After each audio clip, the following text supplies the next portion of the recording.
In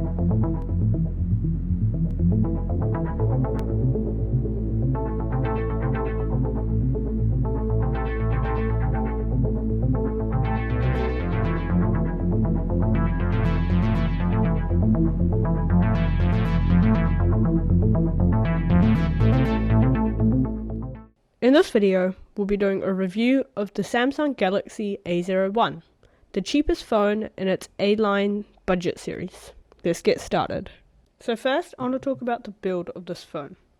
It has a 5.7-inch display, but it has pretty thick bezels on the side, and the chin is pretty big. I just don't like it. The teardrop camera makes it look like a semi-modern phone, I don't know. It has a headphone jack, which is definitely essential at this price, because if you're buying a phone this cheap, you probably don't want to pay for expensive wireless headphones. Because of the size, it feels quite good in the hand, but it feels quite cheap. But because of that, it's really durable, which is a nice touch. And it fits well inside pockets and bags, so if you want like a not too large phone, this phone is a good phone. So this phone has a 5.7-inch LCD display, which we've already talked about, which is 1520 by 720p. So it's a 720p resolution screen with a refresh rate of 60 Hz, which is expected for this really cheap price range. But it actually has a pixel density of 294 pixels per inch, so it actually looks like it's quite high definition even though it's not. And it has reasonable levels of brightness, like bright enough that I can see it outside, but the colors just aren't that good compared to... So this phone actually has a 13 megapixel standard wide lens on the back with a 2 megapixel depth sensing camera. Now 13 MP or megapixels would sound good. For example, my Pixel 4a only has a 12.2 megapixel camera, but it's just horrible.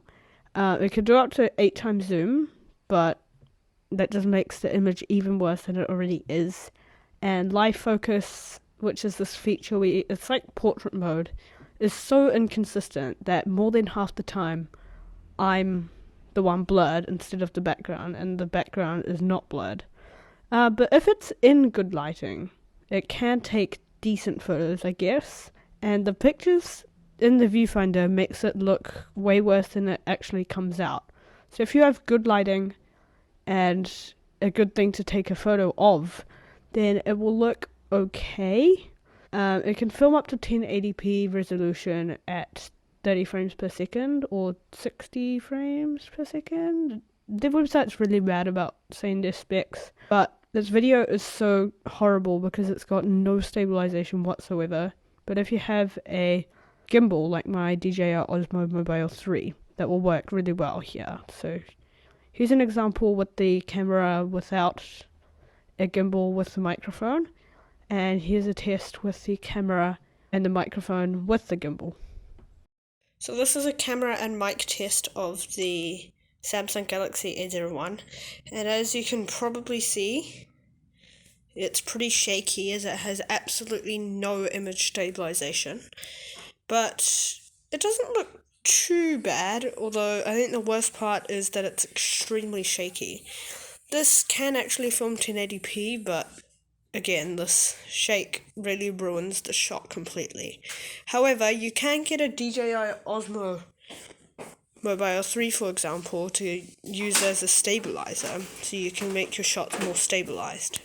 Okay, so shots from this Samsung Galaxy A01 should look way better now that I've got the DJI Osmo Mobile 3 connected.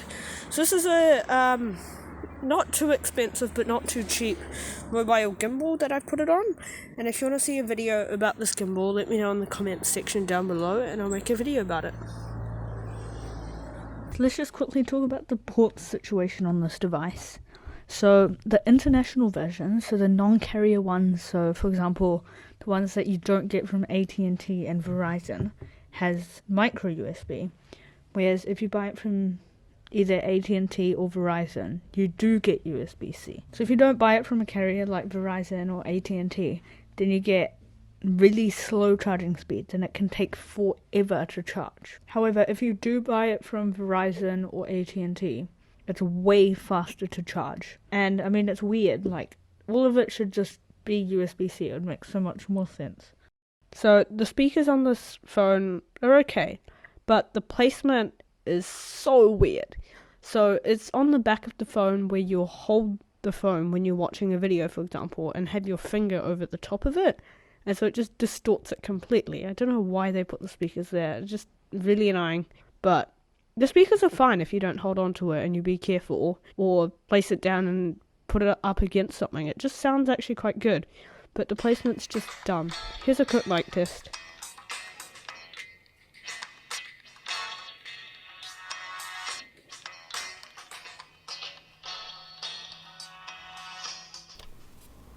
In the comments why you or someone else might want to buy the iPod Touch Generation 4. Thanks for watching. You or someone else might want to buy the iPod Touch Generation 4. Thanks for watching.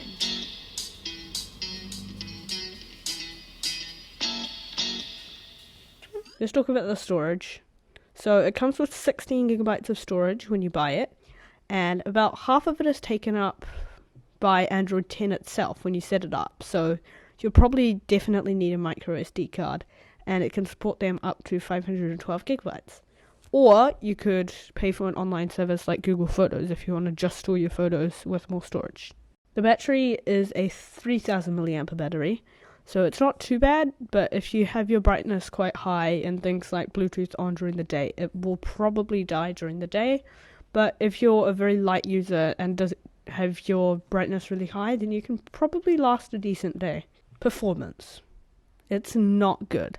So it's got 2 gigabytes of RAM and a Snapdragon 439 processor. So it's a pretty old processor and it's just slow, honestly. But I mean, it can play some light games if you really wanted to, and it's quick enough to use for things like calling and things like that. But if you want to do some, heavy games, then you definitely can't do it. And it comes with One UI 2.0 with Android 10 built in. And of course, if you want a snappy experience, this phone is not for you. This phone is probably for someone who just needs either a backup phone or just a phone that works. So it actually has face unlock, which seems to work really well. But obviously it's not as secure as things like the Pixel one or the iPhone one, because obviously it's not like a depth sensing camera. It's just looking for someone like you using the main camera. So it's definitely not secure. But if you don't mind about that, the convenience is really good. Although I do wish that a rear fingerprint sensor came with it, and it would have made sense if one came with it, but face unlock works really well. Cheaper, sometimes you can get it way more, but the average price of this phone usually is around $99 US. So should you get this phone? Well, here's a reason you might want to get it. So this obviously isn't a good phone if you want to open tens of apps, game heavily, and take hundreds of amazing photos. This phone definitely isn't for you, but it covers the basics well enough. But it's good enough for someone who doesn't care about the performance but just wants a phone to cover the basics, or maybe just wants a backup phone, so if their main phone dies and they've got a backup. But if you just want a phone with basics like being able to call and text and maybe do a bit of browsing on social media, this phone will work fine. And it's pretty worth it. For only $99, it performs actually decently well for the price. So that was my review of the Samsung Galaxy A01 phone. It's a pretty good value phone. If you have any questions about the phone, let me know in the comment section below and I'll do my best to answer them. If you enjoyed the video, be sure to like the video and subscribe if you want to see more videos like this, or if you want to request a video, you could let us know on our contact page on our website. Link in the description. Well, that wraps it up for this video, and I'll catch you in the next one.